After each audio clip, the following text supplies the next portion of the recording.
included that little bit of when he commented on the Mr. T situation on Steve Austin's podcast. But yeah, to be able to have Hogan's side of the story would definitely be interesting, especially in the hopes of, like what Jason was saying, in order to patch things up. I would have loved to have helped to facilitate that. Because, you can tell, that they, like, just from also reading Dr. D's book too, which I highly recommend. Hey, let's put that right fast. Don't Call Me Fake, the real story of Dr. D, David Schultz. It came out last year. It's available absolutely anywhere you enjoy books. Amazon.com has it, anywhere else. But the name of the book, which everyone, myself included, recommends, it's Don't Call Me Fake, the real story of Dr. D, David Schultz. So just wanted to mention, it's a big time book. Bret Hart does the foreword. It's a pretty special look at one of the more unique characters in the history of wrestling. And the back cover is worth it just for the photo of him pointing a pistol right at your face. So check it out. Don't Call Me Fake. Totally.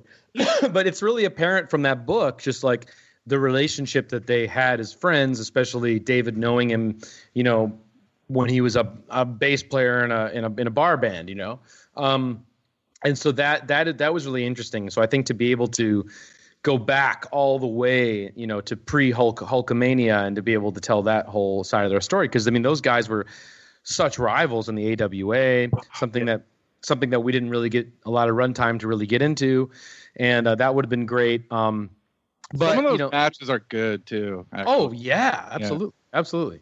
And we did contact someone who's very close to Hulk, and basically pitched the idea, like, let me take your temperature on this. What do you think the likelihood is of Hogan participating in a Dr. D documentary? And I was basically told, like, there was no chance in hell. So I didn't really pursue it beyond that. And obviously, we had our little, Hogan drama last season, and that also, we would have liked to have patched that up as well, because we really do want him on the show. I mean, how can you do a show about this world and not have him on it? And so yeah, it's just one of those things. I mean, this episode was a hard one to cast. I mean, because we also talked to a lot of wrestlers who were there the night of the infamous slap, and a lot of them are no longer with us. We talked to the Iron Sheik as maybe, like, should we get the Iron Sheik in this episode, because he was supposedly in the hallway, and obviously Mr. Fuji's no longer with us. He would have been great for the series as a broadly, and that whole thing. So it was really tough to find, like, who were the voices that really could tell the story. And one of them, which we literally put an APB out for, was someone we actually could not zero at all, was Mr. T. Like, impossible. Really? We did like a where in the world is Carmen Sandiego on Mr. T, and we could not find him. It was, remember that, Jason? Like, yeah. He was wanting to, there's a few people we really regret not getting for the season, and that's, Mr. T is near the top of that list. But yeah, just we tried everything. Evan, did you text me for Mr. T's number? Because I can get that. Well, I think it was like, I don't remember if I did, but we got all the agent's info. We called him at the church he works at. Like, we tried, like, everything. I don't even know if that would have worked, like, just to get a call back. So I don't know. Maybe I messed up, and I should ask you for it. But, like, yeah, like we really tried to get him. Like, that was something we were like, what's the Mr. T update, this week, everybody, Well, I mean, listen, if you found where he works and he talked to his agent, the reality is he didn't want to do it, right? I mean, that's all there is to it. I refuse to believe that. Well, listen, this was I gotta say too, I was just gonna say, like, I've heard they're gonna do that, like, Hogan movie, like a biopic movie. Yeah. Like, I'm just like, how, like, they gotta have David Schultz's character in that. Like, can you imagine? Oh my God. Yeah. One of the reenactment shots makes me chuckle is the shot of Hogan on David Schultz's couch. That might be one of the more funny moments on set for me, for sure. The thing that really stuck out to me, when we're talking about things we sort of didn't know going into this, is the idea that the same night that Dr. D slaps Stossel. He wrestles Antonio Inoki in Madison Square Garden. Are you kidding me? I know. Yeah, times have changed a little bit. I just love that. Like, I'm just going to slap John Stossel and I'm going out to wrestle Inoki. Yeah, I actually just like watched that match again this morning. Just because I was like, I want to know. I forgot like what his demeanor is like when he walks into the ring, because it's like right at minutes after, you know. And he's just walking in there just so confident. It's just like any other day, you know. It like seems like nothing had phased him. Oh, one thing we should talk about, actually. Hold on. Hold the phone. I just remember this. Is in the actual footage that we got, David actually had, probably, I'm guessing from the lawsuit, but he actually had an extended version of that, of the slap scene.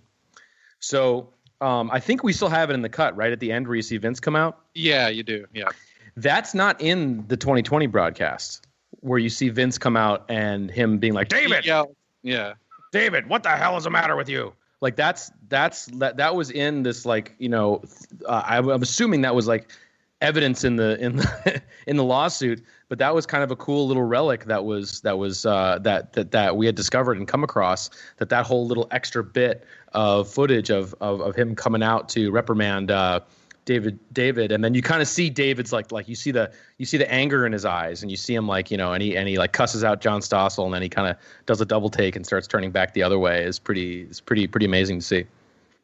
I got to tell you, man, I've probably seen that clip, as I said, as a tape trader so many times, you know, in the mid to late 90s, but it wasn't until I watched it back on you guys' show that I saw Mr. Fuji hanging out in the background.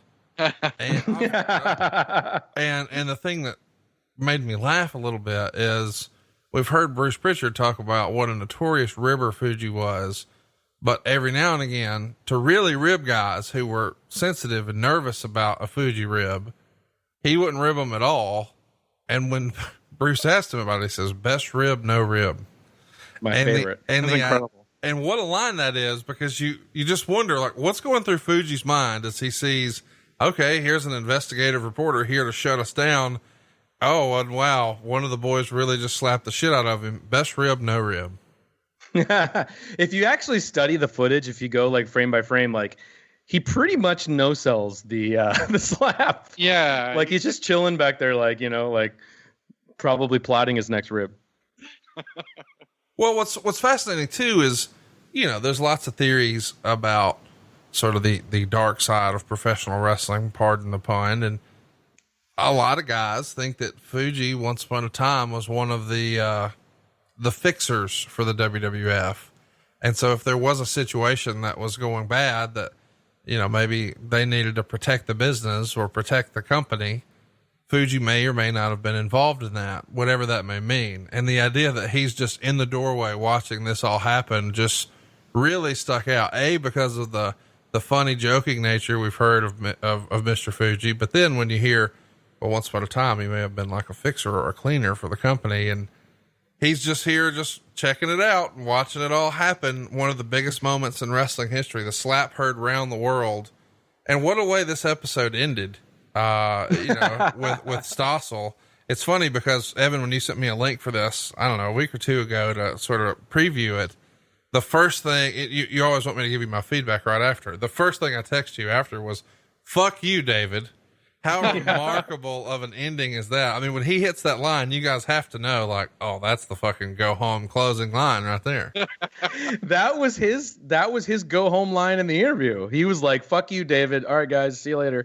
You know, like literally, like it was amazing. Cause I didn't anticipate him to like have necessarily like, one thing I should mention is that David was really keen on wanting to get in the same room with John Stossel again. Oh, wow. Like, I can't believe I forgot about this until this moment right now.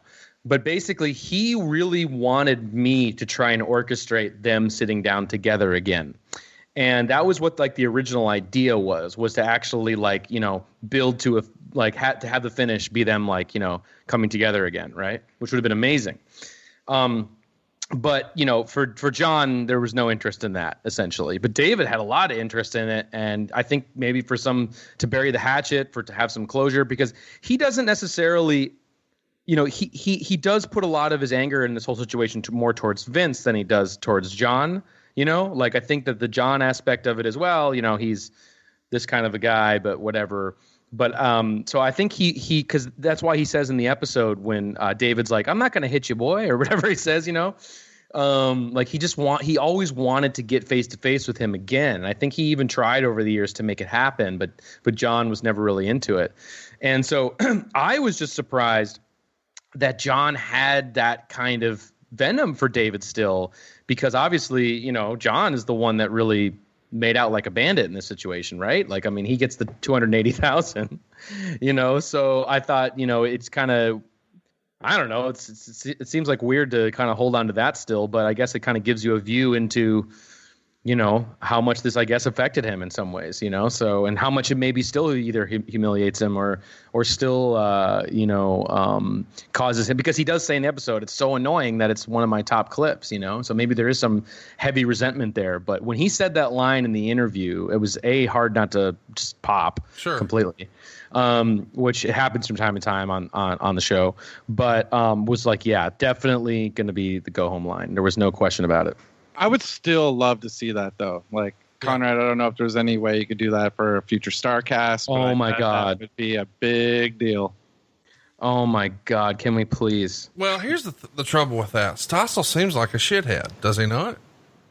Well, I mean, no, I mean, I don't know. He's so flippant, like, you know, yeah, I liked it as a kid, but, you know, it's phony. It's silly. It's stupid. And then later, after he's sort of shit all over something that we all really like, he referred to the piece that he did, as you've said a few times here, as annoying. Like, oh, it's annoying that they remember it.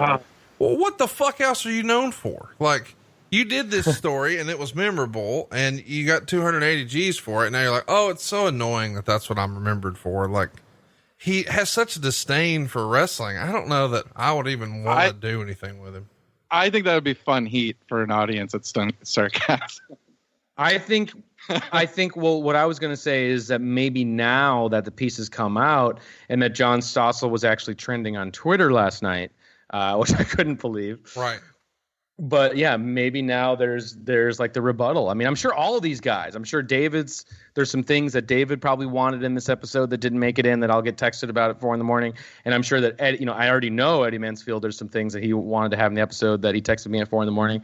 And so maybe all of that, you know, there can be the whole sequel to this, but it'll be live in color and, you know, in front of everybody. Be incredible.